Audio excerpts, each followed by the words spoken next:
तो इस वक्त वादी में किस तरह के सर्कस के खेल हो रहे हैं और किस तरह की सूरत हाल बनी हुई है, आगे आइंदा मुस्तकबिल क्या होगा, ये सभी कुछ जानेंगे। हमारे दरमियान आज दो ख़ास मेहमान हैं। सुहेल काज़मी साहब पॉलिटिकल एनालिस्ट हैं, अमित रैना जी जो कि काफ़ी गहराई से सियासत की गलियारों को जानते हैं। दोनों हजरात का खैर मकदम करते हैं। सुहेल साहब आपकी तरफ आने की कोशिश करूँगा और मैं चाहूँगा कि सज्जाद लोन के जो स्टेटमेंट हैं उसी पर पहले बात कर लें। सज्जाद लोन ने कई सारे जवाब दिए, लेकिन एक चीज़ जो ख़ास तौर पे मैं शुरू करता हूं जहां से कि जम्मू कश्मीर दिल्ली के रिमोट से चल रहा है, चाहे वो किसी भी पार्टी की तरफ इशारा हो, क्या वाकई ऐसा ही है?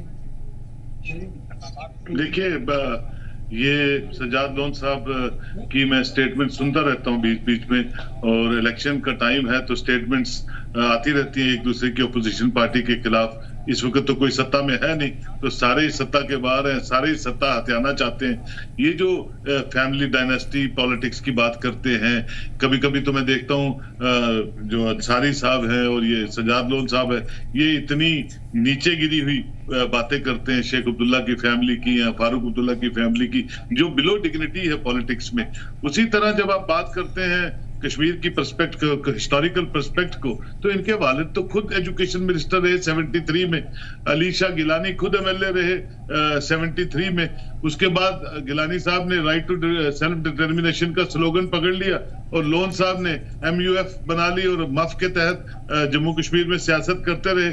और जब उनकी असैसिनेशन हुई तब वो चीफ मिनिस्टर कैंडिडेट उभर रहे थे, बन रहे थे PC के। तो ये बातें जो हैं, ये A party, B team, C team, देखिए पूरे हिंदुस्तान की हर स्टेट, हर यूनियन टेरिटरी का रख रखाव फाइनली गवर्नमेंट ऑफ इंडिया ही देखती है, चाहे वो सिक्योरिटी रिलेटेड है, बॉर्डर रिलेटेड है, इलेक्शन कमीशन ऑफ इंडिया के रिलेटेड है, या बड़े जो मेजर कंटूर्स होते हैं किसी भी स्टेट के, वो तो गवर्नमेंट ऑफ इंडिया का प्रोरोगेटिव रहता है कि हर स्टेट को उसी ढंग से देखे जिस तरह के वहां सिक्योरिटी लैप्स ना हो, कोई ऐसी प्रॉब्लम ना हो, खुदा न खास्ता कोई सेकुलर ये जो रिलीजियस फ्रिंज है वो ना क्रिएट हो। और उसी के तहत इलेक्शंस भी होती हैं। तो इलेक्शंस जो है इस वक्त संभाविक तौर पे जो आप कह रहे हैं कि PAGD जब बनी या गुपकार अलायंस जब बनी, जब इनको पता चल गया कि ये BJP की सरकार आ गई और अब हमारे हाथ में कुछ नहीं रहा, उस वक्त आजाद साहब ने इनसे कहा कि मैं आउटसाइड सपोर्ट करता हूं, आप रीजनल पार्टी जुड़ जाए और कांग्रेस का भी सपोर्ट होगा। वो कांग्रेस में थे,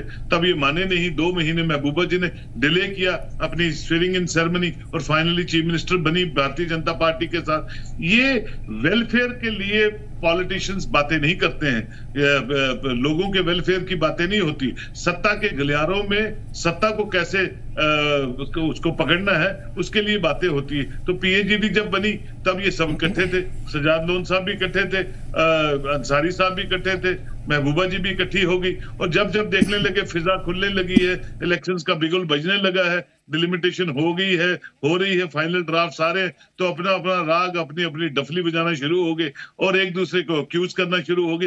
this is good for the people of Jammu and Kashmir, that people of Jammu and Kashmir, especially the Kashmiri people who have voted these regional parties numerous times and they have been governing this state in various capacities, तो ये उनके लिए अच्छा है कि साहब जो आपके रहबर हैं, जो आपके हुक्मरान रहे हैं, वो इलेक्शंस को लेके या ये सत्ता को पाने के लिए किस लेवल तक जा सकते हैं वो आप देखिए। आपने कहा अलगाववादियों के बच्चे, आपने देखा कि वो लंदन में पढ़ते थे, दुबई में पढ़ते थे, इनके 5 स्टार 7 स्टार होटल्स लंदन में थे, और यहाँ पत्थर मारने के लिए गरीब का बच्चा और अंदर होने के लिए गरीब का बच्चा होता था, स्टोन पेल्टिंग में गरीब के बच्चे मरते थे, पूरा कश्मीर हिला के रखा हुआ था। आज पॉलिटिकल नैरेटिव जो बदला है, I think we should must salute this people of Jammu and Kashmir who have shown their interest in elections, और वो खुल के बोलते हैं, खुल के चाहते हैं इलेक्शंस में पार्टिसिपेट करना। फेज 1 में 68% पोलिंग हुई है, फेज 2 में मुझे लगता है 70% क्रॉस करेगी। पोलिंग के ऊपर भी बात करेंगे।